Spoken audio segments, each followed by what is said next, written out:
First off, I'd like to thank, I'd like to congratulate Coach and thank Coach Johnny Harris for just an unbelievable uh, win yesterday afternoon, and then also thank the Auburn family for an incredible turnout. Um, Thank the team for playing with toughness and courage, um, and also thank the Auburn athletic department and the marketing crew. We've had South Carolina and Tennessee and now LSU, former champions, come into Neville Arena before, but this felt different. The lines before the game, and yeah, maybe some were here to see the defending national champion and some of their star players, but they obviously came away incredibly impressed, and what a tremendous accomplishment.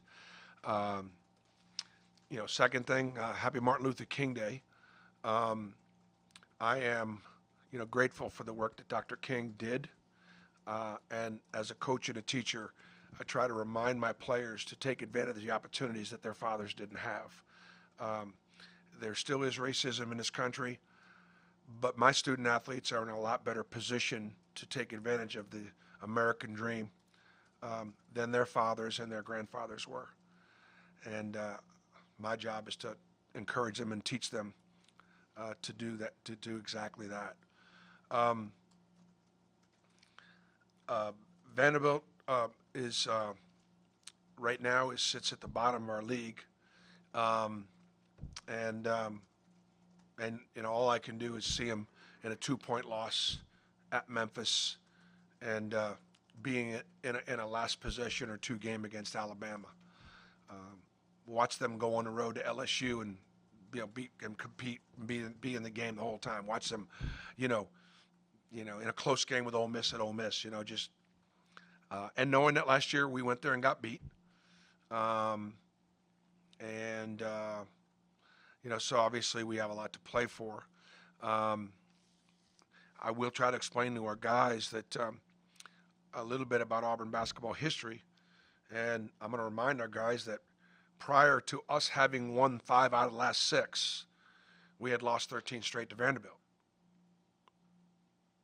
That's just not that far ago. That's not that long ago. So, obviously, we're going to work really hard to prepare. Mannion is Ezra Mannion will be the fastest, quickest, most athletic, smallest guard that we'll play against all year long. He is the best undersized guard that I think I've ever seen score over size. It doesn't matter who he gets switched up on. It doesn't matter what his matchup is. He is going to go downhill, and he's going to find a way to score with either hand at a decent percentage. I mean, tough shot after tough shot, but they're not for him. And obviously he made that last bucket against us last year. Vanderbilt is patient. They just, they'll get you in a situation, which I think has been a little bit of a challenge for us, in the sense that we're going to get a good first shot against Vanderbilt. We will. But if you take that good first shot, you're going to come down the other end and cover for 30 seconds. And then you're going to go down the other end, you're going to get a good first shot. If you take that, you're going to come down the other end, you're going to guard for 30 seconds. And it's going to be a close game. We haven't had many close games. And the interesting thing, and one of the things I'm also going to talk to the team about today, is who's going to be out there late? Question is, who's going to be out there late? And the answer is most likely, if I know myself, my best defensive players. If I know myself, and we haven't had many moments, but in those moments, that's who I tend to go to.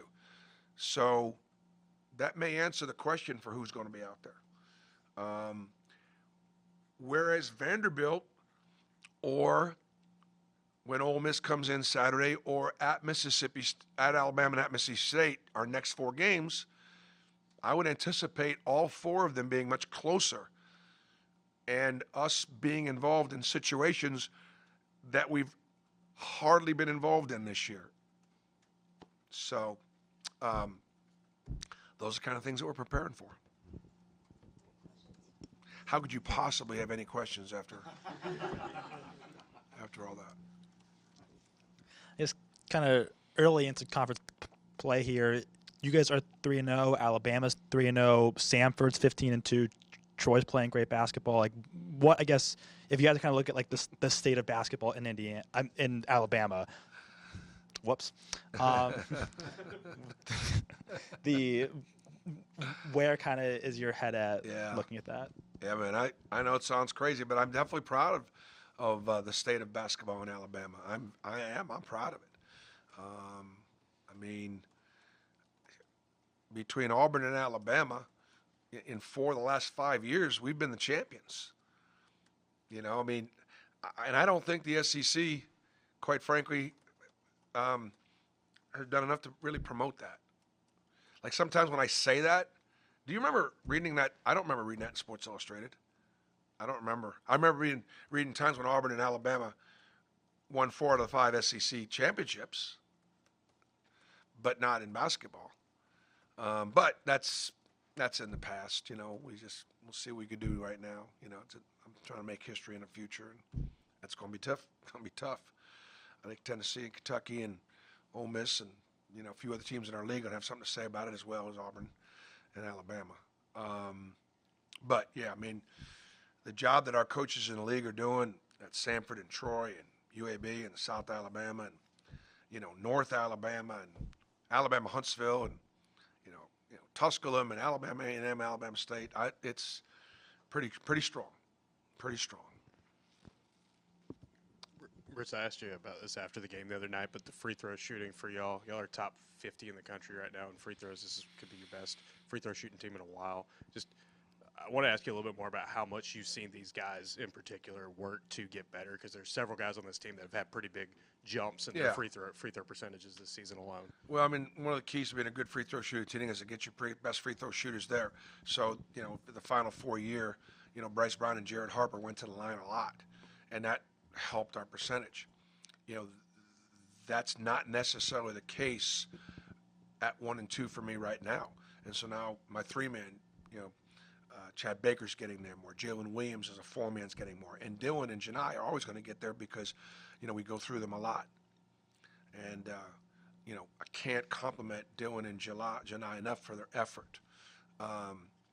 They have both not only worked at their free throw stroke, but studied it, but filmed it, but adjusted it, have given it significant thought. Dylan probably the biggest turnaround, even from a standpoint of just flat out changing his stroke completely, and good for him. You try the same thing over and over again expecting a different result. The definition of that is not a very complimentary word. And Dylan had tried the same thing over and over again for a while, but really to his credit. And in Janai, he's got a good stroke. There are some things in that stroke that needed to take place for him to feel better about it.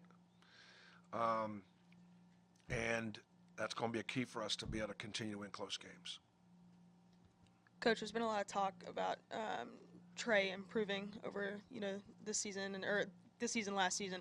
When he came out of high school, coming off of a state championship run, playing under Coach Ward, just kind of what was he like? What were you getting in him straight out of high school when he arrived here? Well, I mean, I think straight out of high school, we were getting a football player that was playing point guard a little bit more than we are right now. Trey Donaldson's a point guard.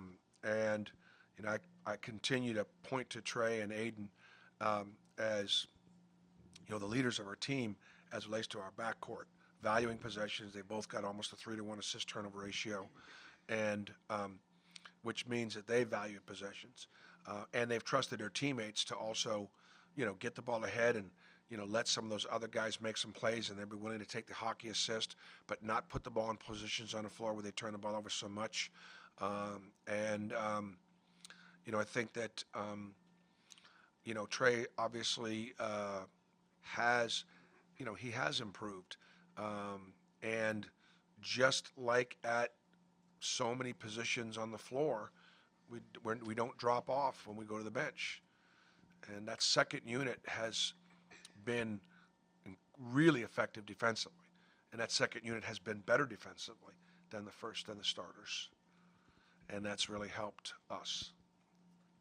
First, going back to Malik Dunbar, Javon McCormick, now Chad, you guys have had some really high-impact JUCO players. I guess, what's the difference between the evaluation process for a guy who's, a D1 transfer versus a JUCO guy, and how do you think you guys have done so well in terms of evaluation?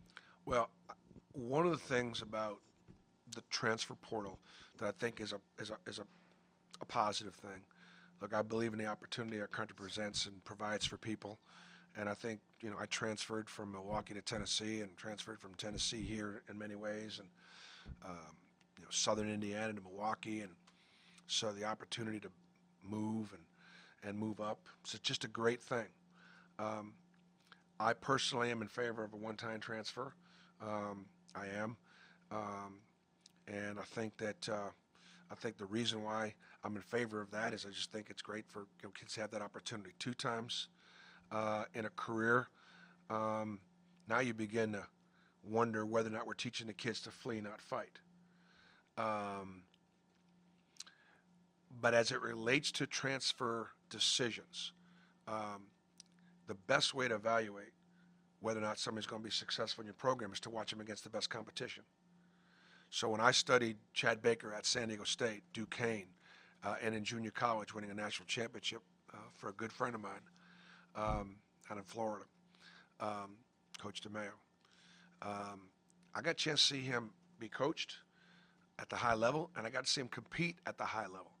So we've made transfer evaluation decisions based on really good film study, just film study, not watching that necessarily in an AAU tournament, or certainly not watching against in their high school where the competition is so different. Can't get a good evaluation watching a kid play in high school. He's better than everybody else on the floor. He's better than everybody he plays with. That's not the case when they come out here and play for the 6th, 7th, or 8th man, right? So that's been, and that's something that I don't really love recruiting. I don't. There's a lot of things about it I don't like.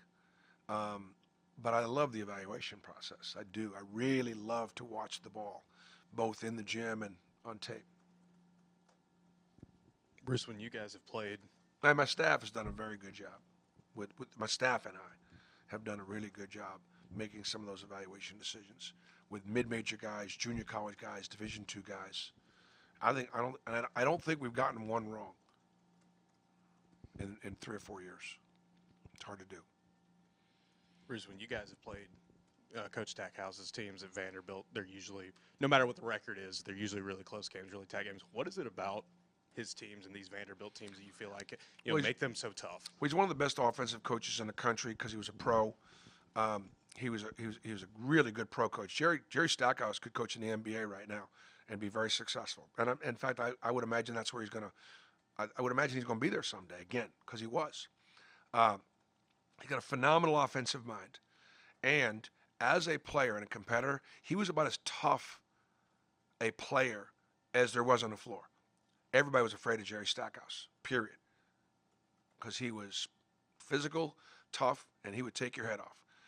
And he coaches that way. He competes that way. And that stuff just wins. That, and because he may not be always as talented sometimes, this year they're not quite as talented. They're going to be patient, and so they're going to be patient. They also, foul the least, and they also send teams to the foul line the least. So he doesn't give you easy ones, doesn't foul you, and then makes you. His team is patient, run the shot clock down, lower possessions, therefore closer game. They don't turn the ball over, so you can't get offense out of your defense. And they change defenses enough to try to confuse you, but also to get you to shoot early. You shoot early and miss, and go down there and guard for 30 seconds. And shoot early and miss. The next thing you know, it's 6 at halftime. And then all of a sudden, you get in a game, and you're at Vanderbilt, and it's late, and they look up at the clock and go, you know what? We're only down a couple possessions. And you sit there and go, well, God, we should be beating these guys by 12. And you're not. And that's how they steal a couple.